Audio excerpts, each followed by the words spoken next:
What's up, friends? Welcome back to Coffee Time with Alice.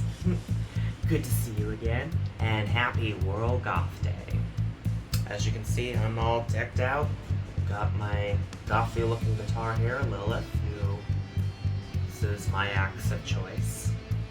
We're not actually dressed up for World Goth Day.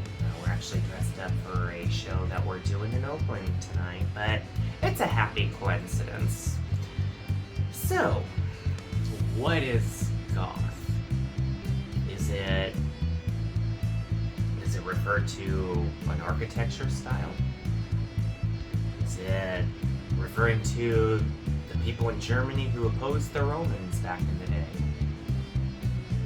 Is it a fashion? Is it a music style?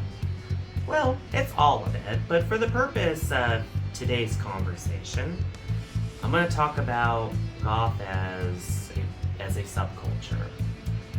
From the post-punk movement of the 80s, starting with bands like Susie and the Banshees and Joy Division and Bauhaus, The Cure, and countless other artists.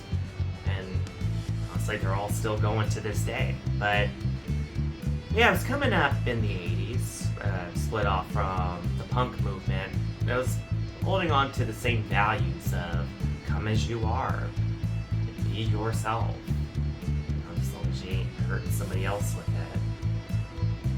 So, my introduction to goth came, I think I was around the age of 6. We were walking around the mall, remember when those were a thing?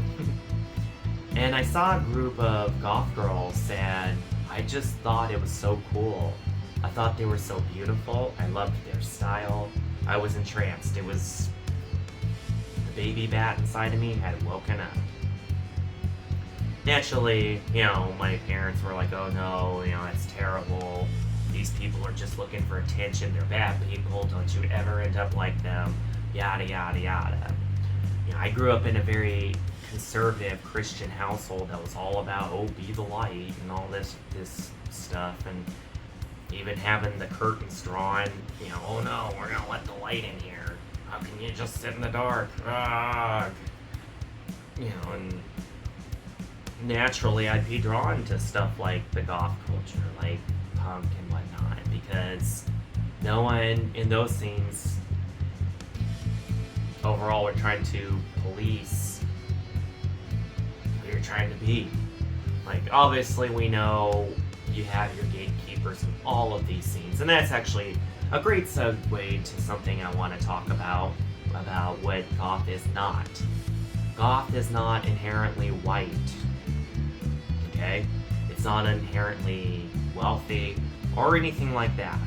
Goth belongs to everyone, as does punk, as does emo. All of these alternative subcultures belong to everybody. Everyone who needs them. I have met some awesome African American goths. I've met so many awesome goths of color. So many awesome goths of various genders and sexualities, age groups. It's a beautiful thing. It's a very beautiful thing, because when you celebrate goth, you can't celebrate without also celebrating the diversity within it. Like, that's what makes it special. That's what makes punk special. What makes emo special, and every other group. The diversity. How everyone can come together for a way of being.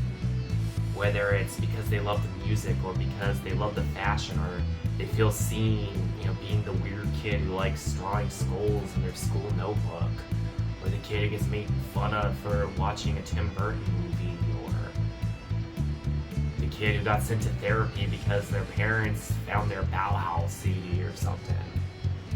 That's a lot of people, a lot of different kinds of people from a lot of different walks of life.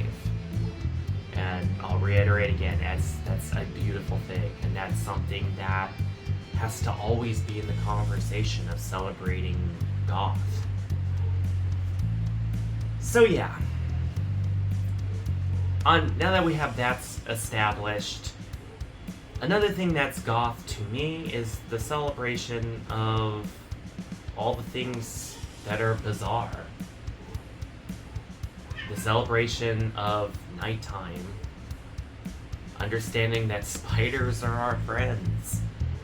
That death is a natural part of life.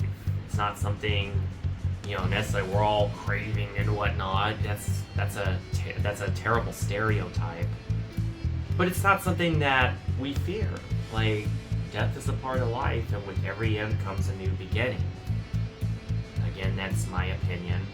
I know other people have their opinions, and that's fine.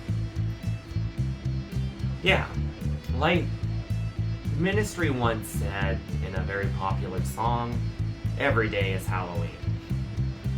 That's how it is for me. Like, when I was coming out as trans, what was essential for me finding my own brand of femininity was goth. Like, I don't know where I'd be without it. And every time I tried to steer away from it and try to be a little more mainstream, I wound up regretting it. So, here we are. I love my weird. I hope you love your weird.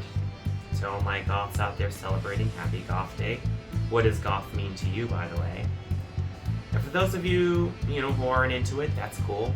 If you got any questions about it, feel free to ask. Just keep them respectful, yeah? And just a general question. If you know goth music at all, what's one of your favorite goth music bands? Or artists? Or piece of art in general? We'll open this up. Stay awesome, y'all. Stay safe and stay awesome. Cheers.